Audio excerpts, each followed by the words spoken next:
Salut tout le monde et bienvenue dans Spring Talk. On se retrouve aujourd'hui pour faire la preview de la finale ELF 2024 ou du Championship Game en anglais. Parce que c'est pas un bowl, donc bon, on peut pas dire un Super Bowl ou un bowl quelque chose.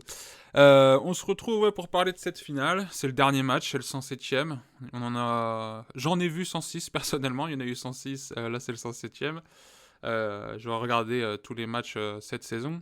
Alors bien sûr, merci le Game Pass pour regarder les matchs en condensé, mais j'ai regardé beaucoup de matchs. Et cette finale s'annonce comme un match assez inédit dans l'histoire de l'ALF parce que ça va être la première rencontre entre les Vienna Vikings et les Rheinfire.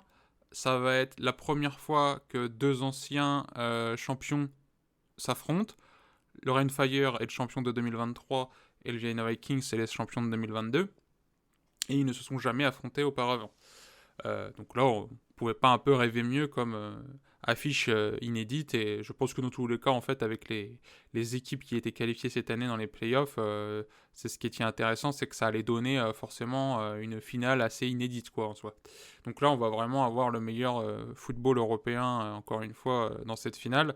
Là, on est vraiment. Chaque saison, le LF produit une finale qui est absolument incroyable. C'est vraiment, pour l'instant, du gros show. C'est rarement décevant, quoi. Même justement la grosse saison 2023, la saison parfaite du Rainfire, la finale contre le Surge, était vraiment passionnante. Et là, je pense qu'on va être vraiment sur un sujet encore une fois passionnant du fait que le Rainfire, eux, ils veulent tenter le back-to-back.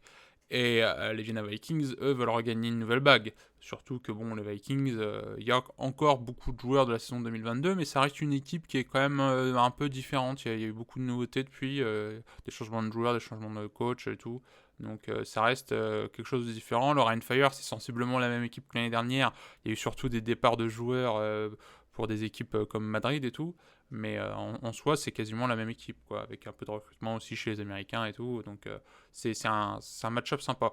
Voilà, ce sera pas une émission très longue, hein, parce que je pense que là, la preview, il n'y a pas de quoi en fait en faire une demi-heure. Hein. Je sais juste pour un peu rajouter au contenu que je fais, en plus du contenu écrit, vu que là, de toute façon, il y aura les previews écrites qui vont commencer, je pense, à tomber à partir de demain.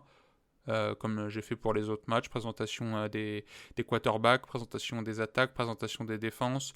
Il y aura peut-être même plus de présentations de joueurs que d'habitude, parce que je pense que pour cette finale, ça vaut le coup de prendre un peu de temps pour parler justement un peu plus des joueurs de chaque équipe, des playmakers, quoi, pour pouvoir aussi vous aider un peu à suivre ce match si vous n'avez pas suivi particulièrement les saisons de ces deux équipes. Donc au moins je vous donne un peu les clés de ce qui peut être intéressant à suivre dans le match, autant à travers de ce podcast que le contenu écrit là que je vais faire dans les jours à venir avec les visus. Donc la finale, oh la vache, la finale se passera le dimanche 22 septembre 2024 à 15h30. Ça se passera où? Ça se passera dans le stade du Schalke 04, qui est une équipe de soccer. Et en fait, ça se passe à Gelsenkirchen.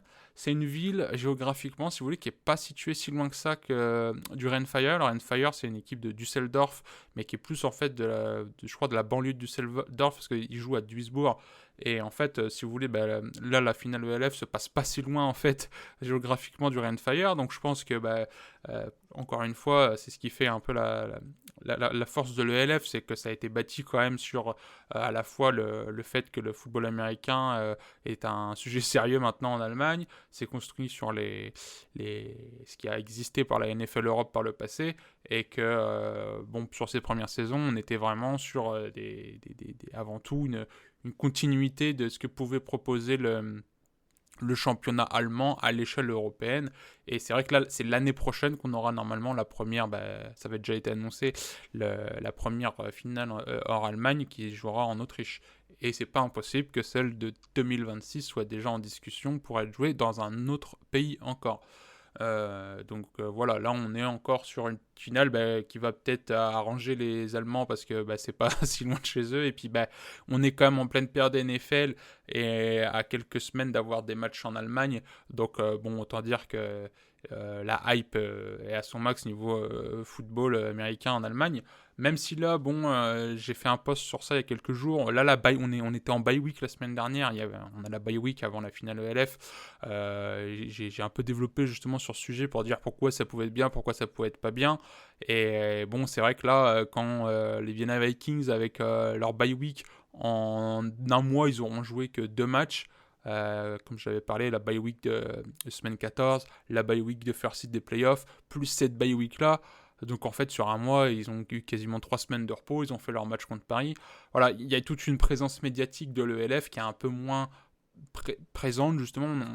Les matchs de playoffs, on voit clairement la transition entre saison régulière playoff, le petit format playoff aussi qui est en ELF fait que ça va à la fois vite les playoffs, mais c'est aussi long du fait de cette bye week, et on est un peu dans une période, on attend que la finale arrive, on a hâte, mais c'est vrai qu'à mon avis, il faudrait que la Ligue trouve un moyen de peut-être faire sauter cette bye week et qu'on enchaîne la finale juste après les semi-finals, quoi. Qu'il n'y ait pas de période creuse un peu comme ça. J'ai l'impression que ça fait plus de dégâts à la Ligue qu'autre chose. Et que c'est toujours difficile, pour plein de raisons, sur la fin de saison de LF, de se télescoper avec le début de saison NFL. Et voilà, donc ça, j'en ai fait un post. Je vous invite à aller le lire. Et donc, cette finale est quand même en soi encore une fois une nouvelle réussite, parce que l'année dernière on était sur 31 000 spectateurs. Cette année on va être au minimum sur 35 000, c'est le nombre de places qui ont été vendues, et a priori ça se dirige vers les 40 000. Et on peut s'attendre aussi à ce qu'il y ait une grosse fanbase autrichienne pour les Vienna Vikings qui se déplacent. Mais je l'ai vu aussi, j'ai vu qu'il y en a qui disaient dans les commentaires qu'ils allaient se rendre au match. Donc on a des Français, voilà, peut-être des Espagnols. Je pense que maintenant la finale ELF devient vraiment un show qu'on ne va pas rater. On retrouve cette ambiance NFL qu'on va pas pouvoir retrouver trop souvent ailleurs au long de l'année. Si on va aller voir là des matchs de football américain dans des gros stades, ça va être souvent en Allemagne, ou sinon ça va être dans des stades de 20 000 spectateurs, comme à Jean-Bouin avec les Mousquetaires. Mais sinon, pour retrouver des grosses ambiances football, oui, c'est les stades des franchises en Allemagne, et c'était le point aussi cette année. Le LF visait le développement dans les gros stades, avec le fait qu'il y avait les Jeux Olympiques, la Coupe d'Europe de soccer aussi en Allemagne, et c'était un moyen de développer un peu cet aspect dans les gros stades pour les franchises. Et là, on le voit, ça attire encore plus chaque année, et c'est autant mieux pour nous les fans que pour les joueurs.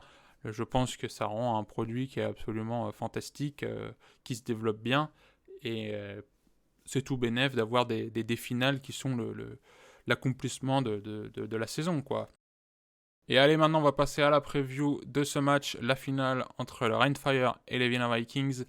Alors qu'est-ce que moi j'en pense de ce match ? Je pense qu'à mon avis ça va donner exactement ce qu'on a vu dans les demi-finales. Je l'avais dit dans mes previews de demi-finales, je m'attendais vraiment à ce que ça bombarde offensivement d'entrée de jeu dans les 2 demi-finales, et c'est ce qu'on a eu. C'est des opening drives où on bombarde à la passe, on n'a pas peur d'envoyer très vite le ballon loin et fort, et d'enchaîner les snaps pour voir un peu à quel rythme va s'acclimater la défense.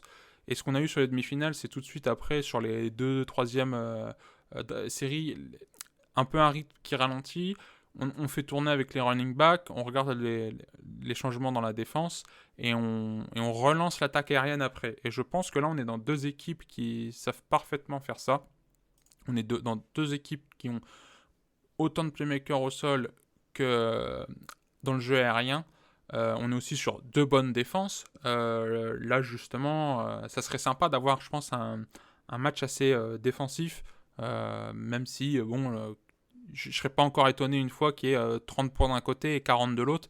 Mais je pense aussi que là, on va être sur 2 schémas défensifs intéressants de chaque côté.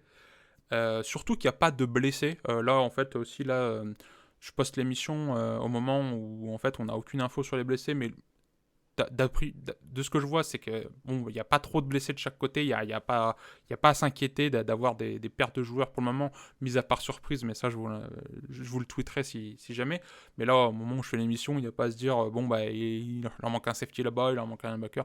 Non, c'est là en fait le seul joueur défensif qui est vraiment assez important que Vienne a perdu justement avant la demi-finale, c'était Jean-Philippe Bombeck, qui n'a pas joué contre Paris, et là qui ne jouera pas. leur defensive end, mais en fait c'est tellement une défense qui est complète que c'était pas c'est toujours dommageable de perdre un très bon défenseur, mais ils ont très bien compensé cette perte-là. Et là, sur ces deux matchs-là, pour l'instant, les équipes ont pu se reposer. Les playmakers sont là, il n'y a pas de grosses pertes à signaler. Justement, même dans les finales, c'est dans les deux matchs, on a eu des receveurs 3, des tight end 2 qui ont su faire la différence.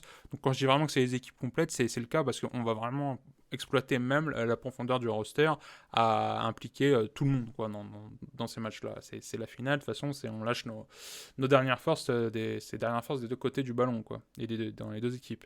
Donc ça devrait bien se passer à ce niveau-là. Et donc, je pense que les petits points à noter, ça va être qui contrôlera la ligne de scrimmage, qui forcera des turnovers, qui aura une ball security, qui ne lâchera pas le ballon. Euh, et je pense que ça va vraiment se jouer sur ces points-là, parce qu'on l'avait vu sur le match du Rhein Fire contre le Surge.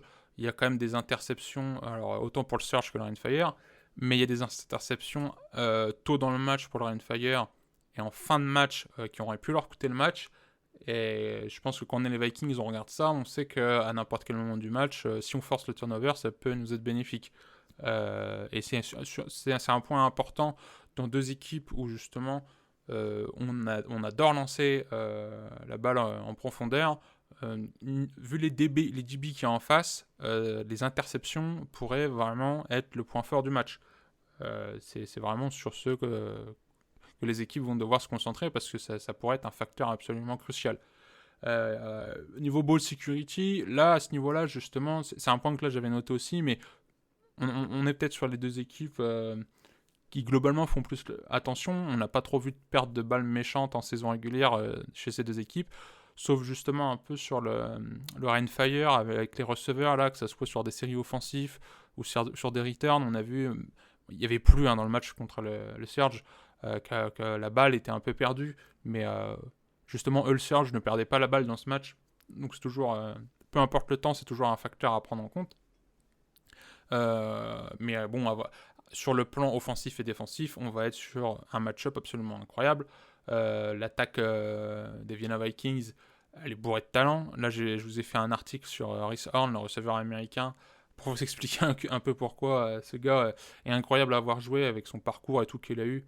Et c'était assez incroyable que Rhys Horn, la saison dernière, il joue aux Vienna Vikings et il n'avait pas été, pardon, au Frankfurt Galaxy justement, et il n'avait pas été prolongé. Et je crois qu'il avait, là, il n'a pas joué les 2 ou 3 premières semaines, et en fait, il est signé au bout de 2 semaines par les Vienna Vikings. Donc, c'est un receveur qui aurait pu faire les affaires de n'importe quel QB dans la ligue. C'était même incroyable de ne pas voir d'autres équipes le signer avant. Alors, peut-être qu'après, lui, il avait des projets différents et que bon, il s'est dit, bah, vas-y, je retourne jouer en ELF. Mais incroyable. La connexion Ben Holmes-Rhys Horn, tout autant la connexion avec leur rookie Noah Touré, qui a de grandes chances là d'être rookie de l'année. Je pense que le rookie offensif, ça sera Milan Spieler chez les Mercenaries. Et pareil pour leur défense, comme on l'a vu là contre Paris, ils ont quand même réussi à inquiéter Paris pendant une grande partie du match. Bon, ils ont quand même pris aussi 30 points par Paris, ce qui n'est pas rien. Mais la défense sera à surveiller. Et pareil pour le Rainfire, du côté de la défense, avec leur defensive end Aaron Donkor, leur duo de linebacker Marius Kinsey et Flamir Simon, leur safety américain Mary Williams. C'est une défense qui est là au top de sa forme, qui est revenue vraiment à son niveau de championship l'année dernière. Et l'attaque est surchargée au sol. Glenn Tunga qui va être MVP. L'attaque aérienne avec Arlon Coffey et Kevin McKnight. Je pense que justement là, en fait, ça va être encore un point intéressant de la défense des Vikings. Ça va être de bloquer Kelvin McKnight sur les returns. C'est ce qu'ils ont fait là un peu contre Austin Mitchell, même si Mitchell a fait un sacré match sur return, mais c'est un truc qu'on a vu. C'était des covers un peu plus complexes. Et ce qui avait tué Paris, surtout aussi, c'était le jeu du tight end des Vienna Vikings. Et là, pareil, dans un match comme ça, moi, je m'attends complètement à ce que les tight ends soient fortement impliqués des deux côtés. Donc, ça va être un match très varié offensivement, je pense. Autant au sol, à la passe, que les cibles choisies à la passe. Donc, moi, mon pronostic, là, je partirais sur une victoire des Vikings parce que il y a le facteur du fait qu'ils sont très bien reposés comme depuis un mois, comme j'ai dit. Très peu de matchs en un mois. Mais que bon, le rythme offensif dans les matchs, il est plus efficace, plus imposant que le Rainfire, je trouve, sur leur dernier match. Le Rainfire, il y a forcément un début du match où Glenn Tunga a beaucoup le ballon. Si ça avance, il continue. Dans les quelques mi-temps où des équipes comme Paris ou Berlin avaient réussi un peu des fois à gêner Glenn Tunga, même là sur le match de playoff contre le Serge, il est un peu gêné. Ça n'empêche pas d'avancer avec lui, mais pour moi la défense des Vikings, vu comment elle nous avait inquiété à Paris sur le running game, autant sur les courses de Zach Edwards que de Chris Wumbo, je les vois bien vraiment gêner quand même Glenn Tunga. Et si en fait ça c'est fait, c'est déjà une grande partie du travail de fait. Et après il faut se concentrer sur le jeu aérien. Mais à mon avis c'est à leur portée. Donc ouais, mon prono ça serait victoire Vienna Vikings, mais je ne serais pas plus étonné d'un premier back-to-back dans l'histoire de l'ELF avec une victoire du Rainfire. Tout est possible. Pour moi, c'est juste que ça clique un peu plus. Vienna Vikings, vraiment, c'est l'enchaînement des drives, la gestion du temps. Pareil, il suffit qu'on ait besoin un peu de faire avancer la balle au sol. Avec Payarinen, ça avance aussi très vite. Ben Holmes, justement, aussi, je l'en avais parlé dans le débrief contre les Paris Mousquetaires, mais Ben Holmes, là, a couru. Même là, en fait, dans le match Fire Surge, il y a Jadrian Clark en début de match, il fait quand même quelques courses. Donc, on est vraiment sur deux pocket passeurs en QB, des mecs qui peuvent rester longtemps dans leur poche, qui ont des bonnes O-line. Mais pareil, là, sur ce match-là, pour moi, la O-line des Vikings est au-dessus. Mais ça n'empêche pas de scramble s'il y a besoin, d'aller chercher des first down quand on est en third down, sur la troisième tentative. Surtout Ben Holmes. Parce que le Fire, eux, ils ont tendance à envoyer une grosse bombe sur second down. Si ça passe pas, on se repose en troisième down, on prend le temps. Et on voit souvent des jeux très longs sur troisième tentative chez Rainfire. Parce que Jadrian Clark a un temps fou pour lancer. Là, ça va être un peu différent contre une défense qui met beaucoup de pression. C'est aussi le fait que j'en parlais dans la débrief de la saison régulière. On a quand même eu les Vienna Vikings, eux qui n'ont pas eu une saison régulière très difficile. Et Ben Holmes n'avait jamais été confronté à du gros pass rush. Et là, on l'a vu justement contre Paris. Quand il y a un peu de pass rush, il peut se mettre à courir. Et c'est ce qu'on n'avait pas trop vu en saison régulière. Mais pareil, là, justement, pour le Rainfire, où on peut s'attendre à ce que, avec un gros pass rush des Vikings, on puisse forcer Jadrian Clark en dehors de sa poche et d'aller chercher des sacs. Il avait aussi été beaucoup saqué là dans le match contre le Surge. Donc pour moi, les facteurs qui feraient que les Vikings gagnent, c'est vraiment imposer un rythme, que ce soit en défense ou en attaque, à forcer la poche du Rainfire à avoir un peu plus de mal à contenir la pression, les interceptions. Mais dans tous les cas, ouais, je pense que ça peut donner un sacré match. S'il fallait pronostiquer un score, je dirais, je sais pas, 31-28, pourquoi pas pour le Vikings. Parce que j'aimerais bien un match défensif, donc je ne vais pas aller chercher des scores dans les 35-42. Je vais rester sur un truc assez maîtrisé, où il y aura quand même eu des points. Mais puis aussi des field goals, c'est deux équipes qui vont chercher des points avec les field goals. Là, ça va être justement un des points importants aussi du match, quoi. Je pense que c'est de faire des stops et qu'à la fin, tu forces l'adversaire à mettre un field goal plutôt qu'un touchdown. Et j'ai très hâte aussi de voir les special teams parce que je pense qu'un point important du jeu, ça va être les returns de Kelvin McKnight pour le Rainfire. Si les Vikings renforcent ça qu'ils avaient prévu contre Paris, et comme je dis, ils l'avaient prévu, hein, ils en parlaient vraiment souvent dans leur semaine avant le match contre Paris, et ils savaient que Mitchell c'était vraiment une menace à ce niveau-là. Ça n'a pas empêché Mitchell de faire des retours intéressants, et Kelvin McKnight est aussi un très très très bon returner, et ça pourrait jouer sur ça pour les Vikings, à empêcher le Rainfire de faire des drives courts et en fait de les forcer dans leurs 20-30 yards, quoi, va avoir vraiment une bonne position de départ. Et s'il fallait quand même dire pourquoi le Rainfire pourrait enchaîner le back-to-back, parce que le Rainfire, en fait, c'est une équipe très bien coachée, c'est une équipe dans les moments forts, elle reste concentrée. On l'a vu contre le Surge, ça va chercher la qualification, la prolongation justement, pour aller se qualifier. Et le Surge fait des terribles erreurs justement sur cette séquence de prolongation. Mais en fait, voilà, c'est une équipe qui reste à 100% dans son match dans les dernières secondes. On a vu comme que les Vikings, il y avait eu un gros drive de Paris de 7 minutes, je crois, il me semble, dans le quatrième quart-temps, où Paris revient justement au moment dans le match à 3 points. Voilà, le Rainfire est capable de tout, mais attention, si c'est eux qu'on l'avance en premier, ils permettront peut-être pas aux Vikings de revenir. Le Rainfire, c'est souvent 14-0 dans le premier quart-temps contre même beaucoup d'équipes de sa propre conférence, et la conférence Ouest était assez relevée cette année, c'était vraiment la plus grosse conférence. Donc les Vikings là n'ont pas eu trop de matchs comme ça à commencer derrière au score, et on peut très vite, comme je dis, vu que c'est un match qui va certainement commencer à bombarder à la passe, être sur un 14-0 d'un côté, que ça serait pas surprenant. Mais si le match il devait commencer par un rythme un peu moins lent, ce qui n'est pas impossible, on pourrait vraiment dire on scripte quelques plays tranquille. C'est deux équipes qui font beaucoup de motion, beaucoup de screen pass, surtout chez Rainfire. Et dans ces moments-là, c'est le jeu au sol qui va être primordial. Et on pourrait aussi quand même avoir un début de match un peu au sol, avec les deux très bons running backs de chaque côté. Mais dans tous les cas, je pense que ça mènera quand même à quelque chose comme voilà, un 31-28. Ça va jouer à un field goal, ça va jouer à celui qui aura fait le turnover, celui qui aura empêché justement d'atteindre le field goal et qui aura dû punter, et avec la gestion du temps. Voilà, on est vraiment sur un match complet. Moi, je peux que vous encourager de regarder les playoffs ELF. Là, on est vraiment sur les meilleurs matchs de la saison. Il y a eu des sacrés matchs en saison régulière. Mais c'est quand même sur 107, le meilleur est produit quand même au moment des playoffs avec les meilleures équipes de la ligue. Donc on espère que ça va être un beau show, une belle finale. Dans tous les cas, soit on a un back-to-back champion, soit on a quelqu'un qui va chercher sa deuxième bague.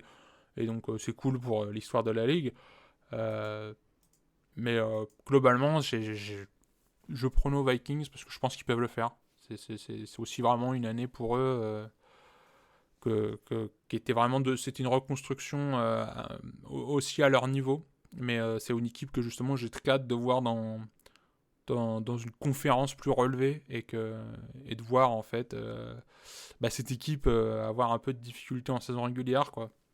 Mais ça n'entache rien le fait que cette année, même si les Vienna Vikings gagnent, ils feront une saison parfaite, ils n'ont aucune défaite, et que ça serait comme Rennes l'année dernière, ça n'entache rien au fait que ça reste une très bonne équipe, avec leur nouvel offensive coordinateur cette année, a vraiment relancé l'attaque comparé à la saison dernière, au match des playoffs qu'ils avaient perdu. Donc ça va jouer vraiment à ce niveau-là, quoi. On est vraiment sur deux équipes qui vont pas se faire de cadeaux, je pense. Et puis on est quand même sur un arbitrage en playoff qui est plutôt ok. Il y a beaucoup moins de folie qu'en saison régulière, je trouve. Donc je pense aussi ça peut jouer sur les flags. Le Rainfire a tendance à faire les plays qu'il faut en fin de match pour dire aux défenseurs attention, là tu vas être à la limite de la DPI. Et en fait, on l'a vu là sur le match du Surge, ils arrivent à forcer la défense à être agressif, et ça fait des DPI. Donc attention aussi à ce niveau-là. Voilà, prévue assez courte. On se retrouvera pour le débrief de cette finale. Je pense qu'il y aura d'autres émissions aussi sur le LF pour débriefer un peu l'actu, parce que là, on va très vite tomber là dans la période où on a des départs de coach, on a des départs de joueurs, on a des signatures de contrats. L'actu ELF s'enchaîne quand même assez vite. Là, on va être octobre, novembre, et déjà en fait sur ces 2 mois-là, il y a beaucoup de choses qui se passent. Donc voilà, puis on aura peut-être aussi des infos pour la saison 2025, avec quelle franchise reste, quelle franchise part, quelle expansion il pourrait y avoir. Donc pareil, ça arrivera dans des podcasts comme en contenu écrit sur Twitter. Donc voilà, Je vous retrouve en début de semaine prochaine pour le débrief de la finale. Il y aura le tailgate LF chez The Free Agent le lundi. Et je pense que moi, je vous ferai mon débrief dans Spring Talk le mardi ou le mercredi. Voilà. Allez, bonne finale à tous et à la semaine prochaine. Salut.